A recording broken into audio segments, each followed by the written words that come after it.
আজ স্বাধীনতা দিবস ভারতবাসী তথা আমাদের কাছে একটা আবেগপ্রিয় দিন, আমাদের গর্বের দিন। আজ বাঁকুড়া জেলার ইন্দাস বিধানসভার অন্তর্গত আকুই ইউনিয়ন হাই স্কুলে স্বাধীনতা দিবস পালন করা হয় সাংস্কৃতিক অনুষ্ঠানের মাধ্যমে ও র্যালি করে। তার সঙ্গে বিশিষ্ট ব্যক্তিদের সম্বর্ধনা দেওয়া হয়। উপস্থিত ছিলেন প্রাক্তন ছাত্র ডক্টর জয়ন্ত রায়, স্কুলের সভাপতি মৃণাল কান্তি ঘোষাল, স্কুলের ম্যানেজিং কমিটির সভাপতি অরূপ দলুই, স্কুলের প্রধান শিক্ষক সুরজিৎ দলুই, ছোট গোবিন্দপুর এসএন পাজা হাই স্কুলের ভারপ্রাপ্ত শিক্ষক গৌতম দা, কমিটির মেম্বার রাজকুমার রায় সহ এলাকার বিশিষ্ট ব্যক্তিরা।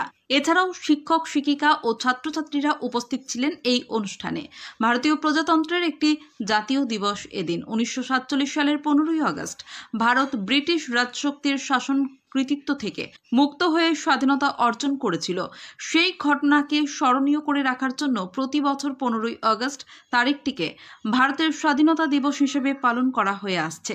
এদিন সরকারি বেসরকারি অফিসের পাশাপাশি ব্যাংক, স্কুল ও কলেজে পালন করা হয় এই দিনটি। ইন্দাসের আকুই থেকে মিলন পাঁচার রিপোর্ট। মঞ্চে দাঁড়িয়ে আপনি বললেন যে এই স্কুলে আপনি পড়াশোনা করেছেন।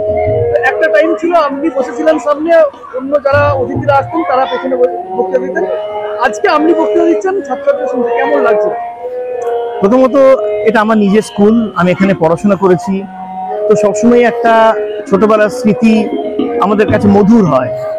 তো সবসময়ই স্কুলে ফিরে যেতে ভালো লাগে এবং আরো ভালো লাগে যখন আমারই এক প্রাক্তন শিক্ষক মশাই, যিনি আমাকে পড়িয়েছেন, তাকেও আজকে আমি এখানে দেখতে পেলাম এবং আরো কয়েকজনকে দেখতে পেলাম যারা এককালে আমার সহপাঠী ছিল। তো অবশ্যই এটা একটা ভালো লাগার কথা এবং আরো ভালো লাগছে যে এই যে ছোট ছোট ছেলে মেয়েরা যারা ছাত্রছাত্রী, তারা সামনে বসে শুনছে উদ্গ্রীব হয়ে যে আমি আমার অভিজ্ঞতা তাদের সঙ্গে শেয়ার করছি এবং তাদেরকে বলছি যে তোমরা যদি মন দিয়ে তোমার কাজটা ভালো করে করো তাহলে তোমরা এই স্কুল থেকে অনেক দূর তোমরা যেতে পারবে, একটা সফল মানুষ হতে পারবে। শুধু শিক্ষা বা অর্থ রোজগারই নয়, তার সাথে একটা মানবিক একটা চারিত্রিক একটা গঠন তৈরি হবে এবং তোমরা স্কুলের সুনাম রক্ষা করতে পারবে। তো সেইটা বলতে পেরে আমার ভালো লাগে।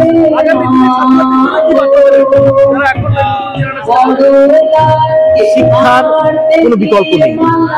শিক্ষা একমাত্র জিনিস যেটা মানুষকে মুক্ত করে, তার চিন্তাকে উন্মুক্ত করে এবং ভবিষ্যৎ জীবন এবং ভবিষ্যৎ দেশ গড়তে সাহায্য করে। তাই বিদ্যালয় হচ্ছে শিক্ষার প্রাঙ্গণ, শিক্ষার মন্দির।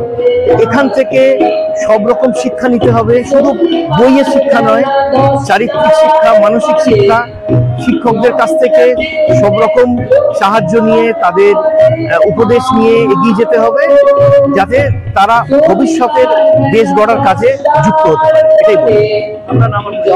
আমি ডক্টর জয়ন্ত রায়, আমি আকুই ইউনিয়ন হাই স্কুলের প্রাক্তন ছাত্র।